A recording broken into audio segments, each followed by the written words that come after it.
বাঙালি খানায় সবাইকে স্বাগত জানাই। আপনারা তো অনেকভাবে ধোকার ডালনা রান্না করে খেয়েছেন, তো কখনো কি ফুলকপির ধোকার ডালনা রান্না করেছেন? আমার মতন করে সহজ পদ্ধতিতে আপনিও শিখে নিতে পারবেন ছোট ছোট টিপস সহ। তবে আমি আজকে এখানে ধোকার ডালনা রান্না করব সম্পূর্ণ নিরামিষ। ফুলকপি কিন্তু দেখতে পারবেন না, কিন্তু ধোকার ডালনা ফুলকপি দিয়ে রান্না করব।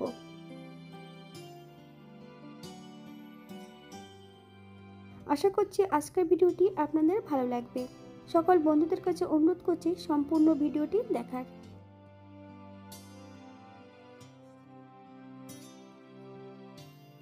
আজকে রান্না করব ফুলকপি দিয়ে ধোকার ডালনা।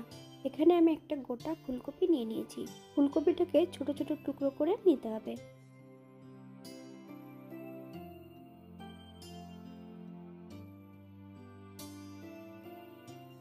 ফুলকপির টুকরোগুলোকে আমি গরম জলে ভাপিয়ে রেখেছি। বেশ ভালো করে জল ঝরিয়ে নিয়েছি। আগের থেকে বেশ কিছুটা ছোলার ডাল আমি ভিজিয়ে রেখেছি।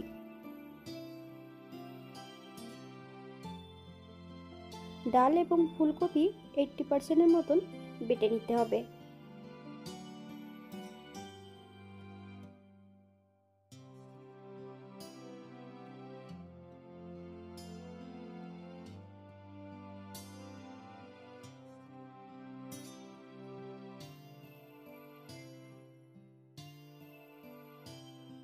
ফুলকপি ও ডাল বেটে নিয়েছি। এই পর্যায়ে অন্যান্য উপকরণগুলো অ্যাড করব। কাঁচা লঙ্কা 2 চামচ, কর্নফ্লাওয়ার, হলুদ গুঁড়ো, আদা কুচি, জিরে, লবণ, চিনি। তবে এখানে কর্নফ্লাওয়ারের পরিবর্তে আপনারা ময়দাও অ্যাড করতে পারেন।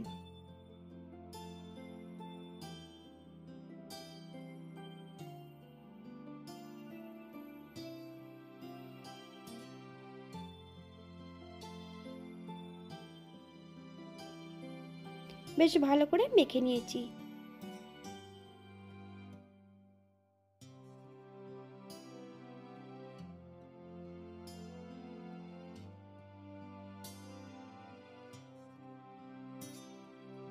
একটা ফ্রাই প্যানে বেশ কিছুটা সাদা তেল অ্যাড করব।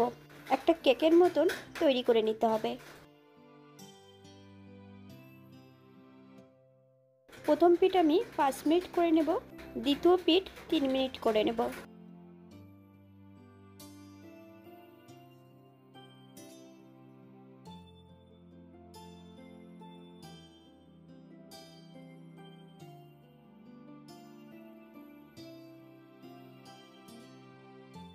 বাঙালি রান্না ঘরোয়া উপকরণ দিয়ে আপনাদের যদি রান্নাগুলো পছন্দ হয় তাহলে চ্যানেলটি সাবস্ক্রাইব করে দিয়ে পাশে থাকবেন। পাশে থাকা বেলটি বাজিয়ে দেবেন, নইলে নিত্য নতুন রান্নার নোটিফিকেশন পাবেন না। এই পর্যায়ে গ্যাসের ফ্লেমটা অফ করে দিয়ে ঠান্ডা করতে দেব।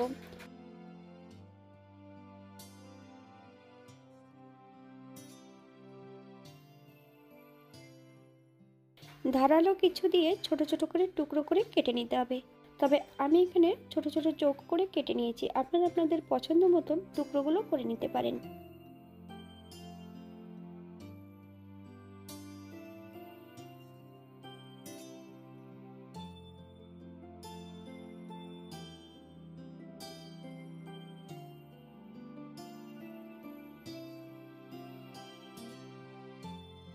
একই ফ্রাই প্যানের মধ্যে বেশ কিছুটা সাদা তেল অ্যাড করব। এক এক করে সম্পূর্ণ ধোকাগুলো ভেজে নিতে হবে।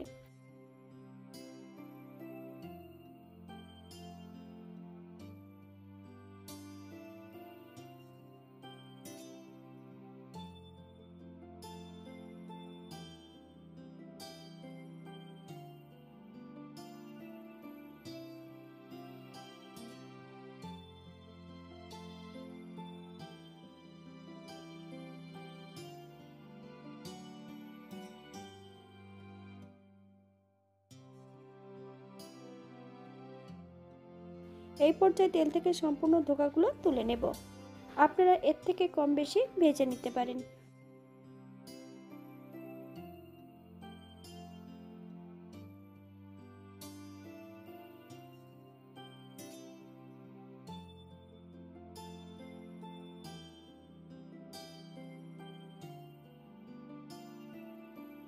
অন্য একটা কড়াইতে বেশ কিছুটা সর্ষের তেল অ্যাড করেছি। হাফ চামচ লবণ, হাফ চামচ হলুদ গুঁড়ো, বেশ কিছুটা আলু ভেজে নেব। আপনারা যদি পছন্দ করেন তাহলে পরিমাণে বাড়িয়ে দিতে পারেন।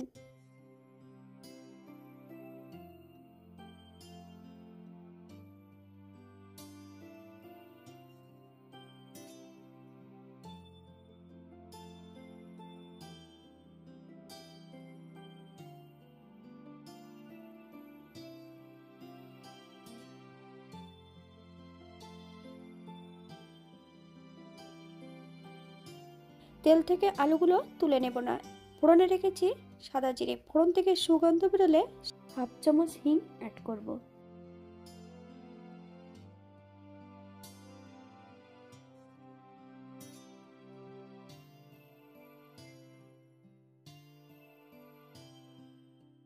বেশ কিছুটা টমেটো, আপনারা যদি পছন্দ করেন তাহলে পরিমাণে বাড়িয়ে দিতে পারেন।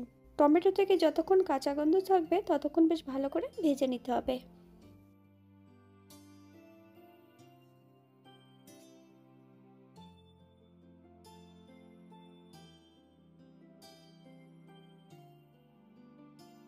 আগের থেকে বেশ কিছুটা মশলা বেটে রেখেছি। আদা, জিরে, ধনে, দুটো শুকনো লঙ্কা, 1 চামচ চাল মগজ একই সঙ্গে বেটে নিয়েছি। হাফ চামচ হলুদ গুঁড়ো, হাফ চামচ কাশ্মীরি লঙ্কার গুঁড়ো, 1 চামচ কাঁচা সর্ষের তেল। বেশ ভালো করে মশলাটা মিশিয়ে নিতে হবে।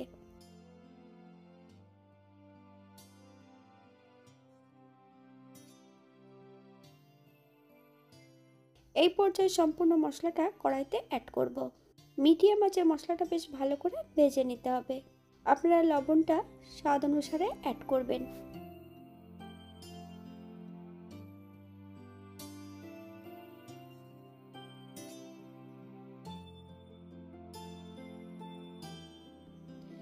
মশলা ধোয়া বাটি থেকে বেশ কিছুটা জল অ্যাড করব। মশলাটা বেশ ভালো করে কষিয়ে নেব মিডিয়াম আঁচে, অথবা মশলা থেকে যতক্ষণ তেল না ছাড়ছে ততক্ষণ বেশ ভালো করে মশলাটা কষিয়ে নিতে হবে।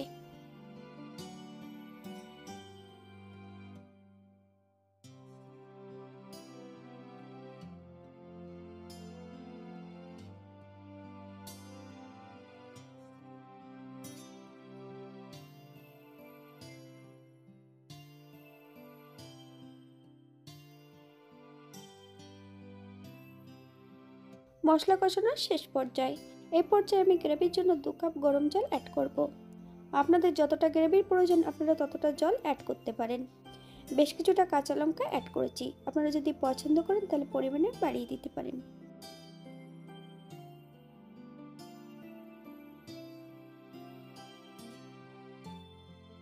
7 থেকে 8 মিনিটের জন্য মিডিয়াম আঁচে ঢাকা দিয়ে রেখে দেবো যাতে আলুগুলো সেদ্ধ হয়ে যায়। 8 মিনিট পর এই পর্যায়ে একবার চেক করে নিতে হবে যে আলুগুলো সেদ্ধ হচ্ছে কিনা।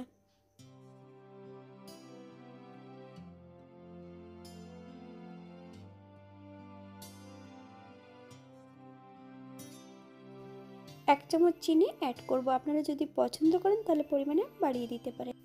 চিনি অ্যাড করার পর বেশ কিছু সময় রান্না করে নিতে হবে।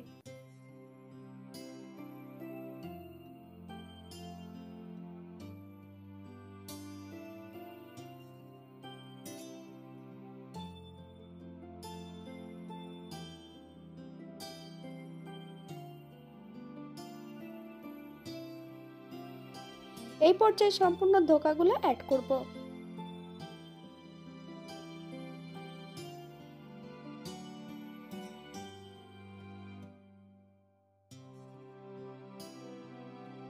মিডিয়াম আঁচে 2 থেকে 3 মিনিটের মতন ঢাকা দিয়ে রেখে দেব।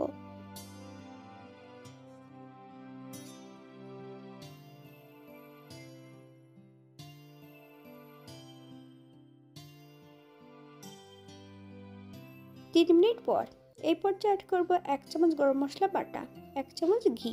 আপনারা যদি পছন্দ করেন তাহলে পরিমাণে বাড়িয়ে দিতে পারেন। গ্যাসের ফ্লেমটা অফ করে দিয়ে 5 মিনিটের জন্য স্ট্যান্ডিং টাইম দেব, তারপর সার্ভ করব।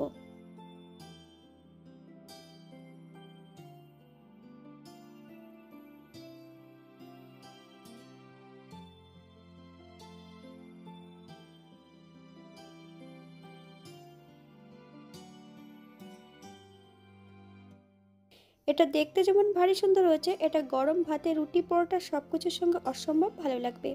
আপনারা বাড়িতে একবার একই পদ্ধতিতে বানিয়ে নেবেন।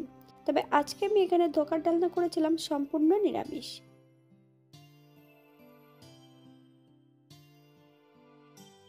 আপনারা যদি পেঁয়াজ রসুন পছন্দ করেন তাহলে অ্যাড করতে পারেন। আমি এখানে চালমগজ অ্যাড করেছিলাম, চালমগজের পরিবর্তে আপনারা পোস্ত অথবা নারকেলের দুধ দিয়েও এটা রান্না করতে পারেন।